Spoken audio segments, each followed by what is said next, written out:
Alright, I want to show you this video here. I was at a friend's house the other night and I came out on his porch and I seen this rock sitting there on the railing and I said, "Where'd you get that?" And he said, a guy up the street said he picked it up at a construction site in Lawrence, Kansas. He said he's always bringing him rocks and stuff. And I said, "Well, that's just cool as hell." I said,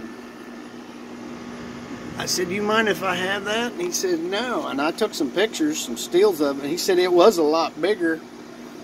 And it's been sitting out there for a long time. But anyway, I looked at that. And this is kind of sort of, I got some still pictures of it. But this is the way it was. It's, by the time I got it home in a box, it was disintegrating really bad. And then I thought, daggone, I said, I don't know how that could be a fossil and be degrading so much.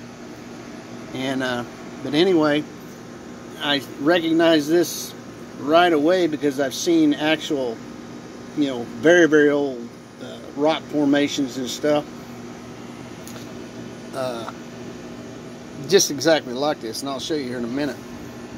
And you see a lot of this in hard stones. You find these out, quite often with the divots and the washed out places. And these are little sandstone pebbles that has wallered around and washed and eroded this stone out. It's like a sandstone. And I was thinking, well, I can't see how it could be that old and be in such, because it's kind of like a sediment sandstone type stuff. I don't know, it's pretty fragile, and I thought, it could be thousands of years old, but not millions of years old. And I got to looking, and he said, "Oh, a lot of it fell off into the flower bed down there." And we went down there and we picked up these clams and stuff. And this is kind of similar to the way it came out. And the more I thought about it, I thought, how could that be fossilized? And then I got to kind of looking at it, and here I'll kind of show you these little round ball things here. And this is just how it is. And those little balls wallered around in there from water action and ground those places out. There's another one that dimpled. And then I got to looking, and there's holes on the underneath side with little clams, burrowing clams. That's them over there. And I thought, man, that's the coolest thing I ever seen. Because I find these all the time that are actually, millions and millions of years old. And I turned this over and I seen that. And I said, I'll be dang, look at that. Where have I seen that before? And these burrowing clams, I don't know what they're called.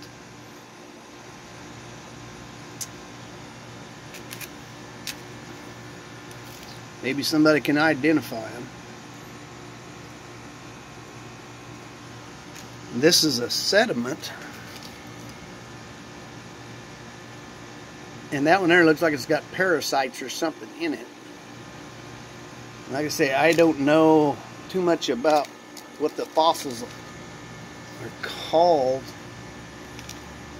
but they're some sort of a burrowing clam. Now, what I see it as here is this is the top layer to where little pebbles or stones went around and around and around, and the clams were actually under the surface like that. And these right here are their anchor points. That's the bottom. That's the top. This is the bottom. This is underneath. Now I've got still pictures of it the way it was, but it had been highly eroded. And I later thought, you know, there's no way this could be fossilized. And like I say, these little pebble thingies here, that's what caused that. They washed around and around, and then the clams underneath. Again, look at those. And I talked, or he texted me and he said, well, it didn't come from Lawrence, Kansas. It came from, it's a coastal sediment from California. And I said, well, heck, that's all right. It don't have to be fossilized or, you know, really, really old. But I just think it's cool as heck, because I find these things in creeks and stuff all the time, and a lot of people, they think they're Indian artifacts. Now, this is millions of years older than these.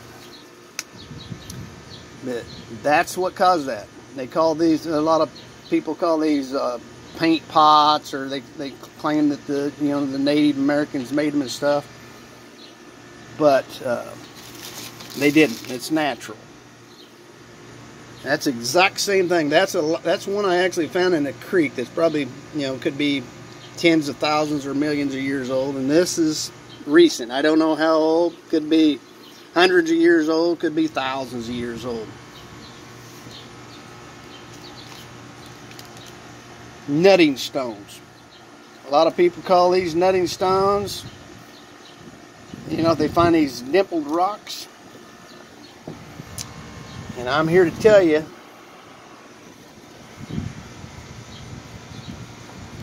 that they are burrows of clams of some sort. Oh, like I say, that thing is just deteriorating. This thing isn't old, but it's the exact same thing.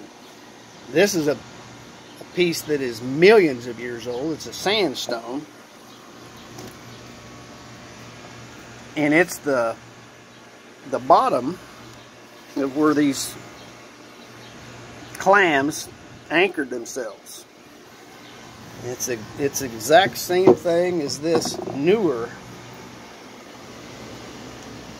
fossil. So I'm just really excited about it, because I just argue with people all the time about how these things are natural formations. That is exactly the way that thing came. And evidently this thing had deteriorated, sitting out on its porch from rain and what have you, and just basically dissolved. And you can see the clams in there. And I just thought it's not a fossil, or at least not a really old one. And I just thought it was just the coolest thing. And I hope this video will help people understand that nature causes a lot of things, as far as holes and dimples and stuff in the rocks. And anyway, I'm just pretty damn excited about it. And I'll show you just a couple more.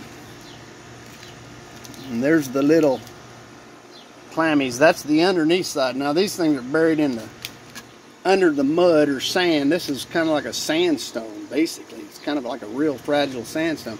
This is the top where the wave action swirled the little rocks around, like so, and created the dimples. And you see these all the time. There's one right there. That's a hard sandstone. That is old, old, old.